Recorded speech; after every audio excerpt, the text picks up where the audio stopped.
My name is Dr. Stephen O'Connor. I'm a Government of Ireland postdoctoral fellow in the Centre for Contemporary Irish History at Trinity College Dublin, and I've just written a book entitled Irish Officers in the British Forces from 1922 to 1945.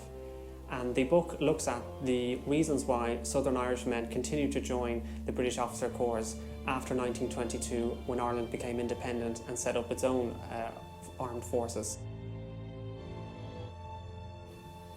The person on the front cover of my book is Surgeon Lieutenant Hugh Doyle, who was a doctor from Dublin. He joined the Royal Navy's medical service after the outbreak of war. On D-Day, he was serving on the troopship RMS Victoria, and he had to deal with the aftermath of an American soldier who had taken his own life. He argued with the American commanding officer, who intended to inform the soldier's family that their son had committed suicide. Doyle told the officer he should spare them such details.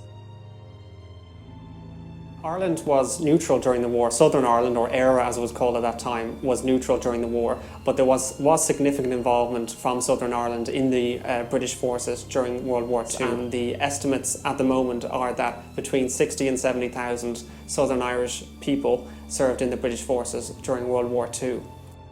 On D-Day, there was 2 battalions of the Royal Ulster Rifles involved. One of the battalions landed on the night of the 5th of June, landed by glider in Normandy, and the other battalion landed on D-Day on the beaches. There was also many Irish involved in other airborne units that were landing in Normandy. So one of the Irish officers involved in in Operation Overlord, the invasion of Normandy in France, was Captain Richard Donovan.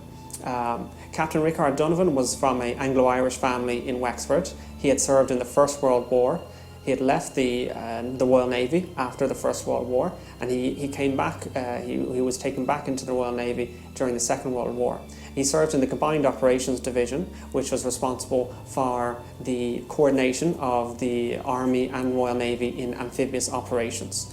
And his role was instrumental in the execution and the planning of Operation Overlord. Mary Morris from Galway was a nurse serving in the Queen Alexandra's Imperial Military Nursing Service, called the QAs for short.